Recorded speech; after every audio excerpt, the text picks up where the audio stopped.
एक गांव में पुट्ठा नाम का बेहद आलसी और कामचोर व्यक्ति रहा करता था। उसके आलसीपन के कारण गांव के सभी लोग उससे बेहद परेशान थे। वह सारा दिन पड़े पड़े बस ऊंचे ऊंचे सपने देखा करता था।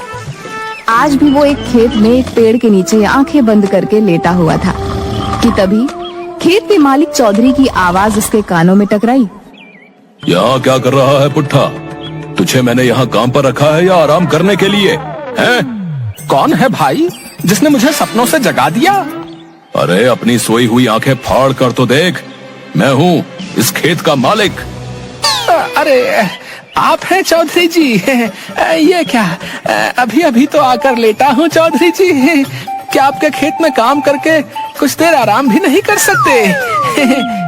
पिछले 3 घंटों से तुझे इसी पेड़ के नीचे लेटा देख रहा हूँ। बाकी सब लोग मेहनत से फसल काटने में जुटे हुए हैं और तू तो यहाँ पर ऐसे आराम कर रहा है जैसे कि तू इस खेत का मालिक हो। चिंता मत कीजिए चौधरी साहब, एक दिन वो भी आएगा जब मैं तुम्हारे जैसे न जाने कितने खेतों का मालिक बनूंगा। दरअसल बात यह है कि ये छोटे मोटे काम मेरे लिए नहीं बने हैं, मैं कुछ बहुत बड़ा करने के लिए बना हूँ। हाँ पुट्ठा, मैं तो तुझे धक्के देकर उसी दिन निकाल देता जिस दिन मैंने तुझे काम पर रखा था, मगर क्या करूं, तेरी पत्नी के आंसू देखकर मैं पिघल गया। लेकिन अब मैं और ज्यादा तुझे बर्दाश्त नहीं कर सकता। मैं यहाँ पर मजदूरों को काम करने की तनख्वाह देता हूँ, आराम करने की तनख्वाह नहीं देता। ठीक है, अगर आप मुझे काम पर नहीं रखना चाहते तो मुझे कोई फर्क नहीं पड़ता, लेकिन 10 दिन जो मैंने जी तोड़ करके मेहनत की है उसके पैसे तो मुझे दे दो। तेरा दिमाग तो ठीक है पुट्ठा, पिछले 10 दिनों में तूने 12 घंटों में 12 मिनट भी काम नहीं किया। किस बात के पैसे? देखो चौधरी, किसी गरीब को दबाना अच्छी बात नहीं होती। अरे आपने फिल्मों में नहीं देखा क्या, जब भी कोई अमीर आदमी किसी व्यक्ति को उसकी तनख्वाह नहीं देता था तो वो गरीब डाकू बन जाता था। भाई पुट्ठा की बात सुनकर चौधरी हंसने लगा। डाकू बनने के लिए भी बहुत मेहनत लगती है पुट्ठा, पता है तुझे? बंदूक उठानी पड़ती है, घुड़सवारी करनी पड़ती है। तुझसे तो वो भी नहीं होगा।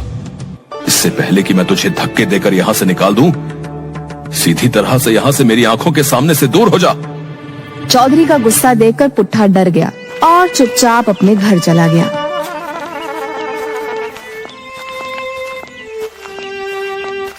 दोपहर के वक्त पुट्ठा को घर पर देखकर उसकी पत्नी शर्मिली को गुस्सा आ गया।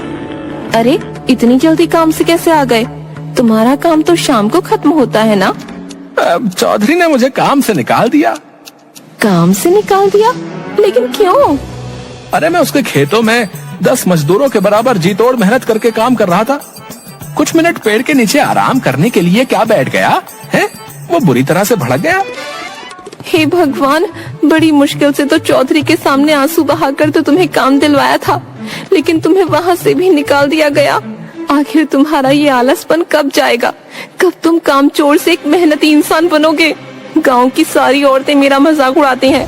अरे तुम उनकी बातों पर ज्यादा ध्यान मत दिया करो। कितनी बार कहा है कि औरतों की तो आदत ही है एक दूसरे का मजाक बनाना।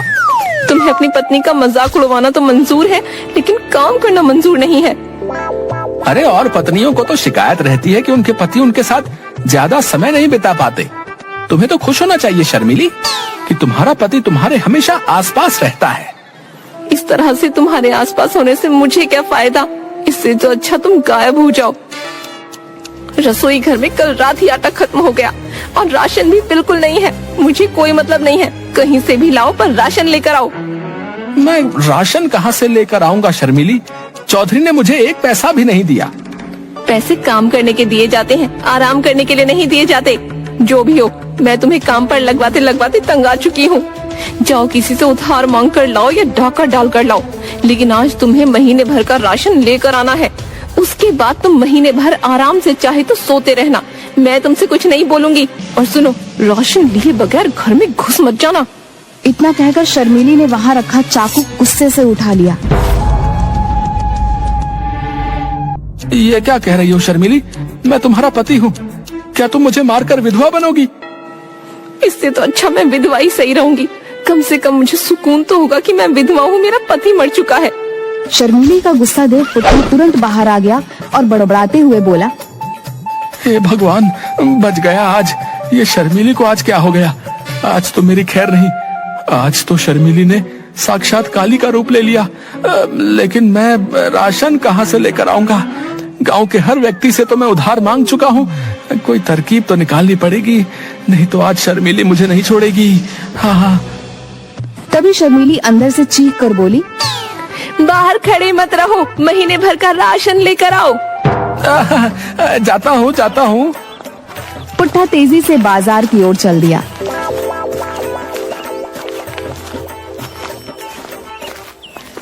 मगर कुछ ही दूर जाकर वह थक गया।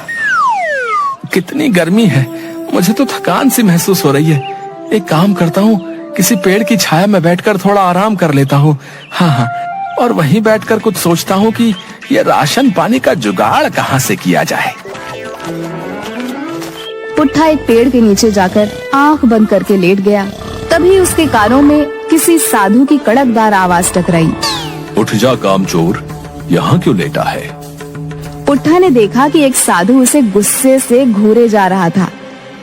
अब तुम्हें मेरे यहाँ आराम करने से क्या दिक्कत होने लगी साधु जी? हैं? मुझे परेशान मत करो। अच्छा खासा मैं सपनों की दुनिया में खोया हुआ था। जिस पेड़ के नीचे तू सपने देख रहा है, वो पेड़ मेरा है। क्यों? इस पेड़ पर तुम्हारा नाम लिखा है क्या? है? इस समय मैं इस पेड़ के नीचे बैठकर तपस्या करता हूँ। तपस्या करनी है साधु जी तो हिमालय की चोटी में जाकर तपस्या करो, भगवान प्रसन्न होंगे। मैं तेरे बारे में सब जानता हूँ। तो इसमें नई बात क्या है?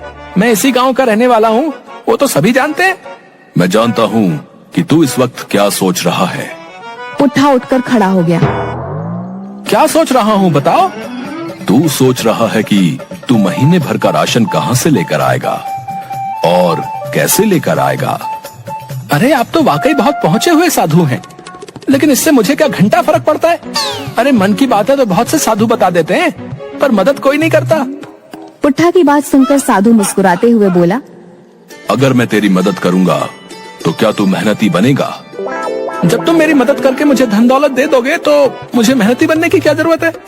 लेकिन वो सब बातें बात की हैं, तुम मेरी मदद कैसे कर सकते हो?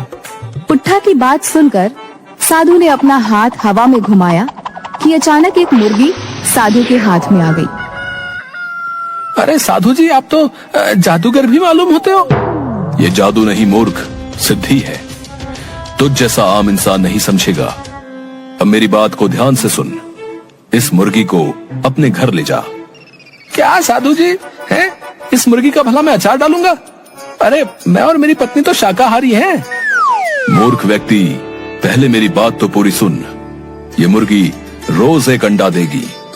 समझ गया साधु महाराज, आगे बोलने की जरूरत नहीं है और मैं उस अंडे को बाजार में बेच दूं। मूर्ख, ये तुझे रोज सोने का अंडा देगी। तू उस सोने के अंडे को रोज बाजार में बेच आना। धीरे धीरे करके तू अमीर हो जाएगा और तेरे सारे सपने पूरे हो जाएंगे। इसमें तो बहुत वक्त लग जाएगा साधु जी। मैं रोज रोज करके इसका अंडा देने का इंतजार नहीं कर सकता। मुझे आप ऐसी मुर्गी दे दीजिए जो एक बार में ही ढेर सारे सोने के अंडे दे दे, और फिर ये मुर्गी तो कल से अंडा देगी। मुझे तो अभी महीने भर का राशन लाना है। साधु ने क्रोधित होकर अपना हाथ दोबारा हवा में लहराया और मुर्गी गायब हो गई। तू सिर्फ कामचोर ही नहीं बल्कि मूर्ख भी है। अब जो भी हो साधु जी, मुझे तो तुरंत अमीर बनना है। साधु ने अपना हाथ फिर से लहराया कि तभी उसके हाथों में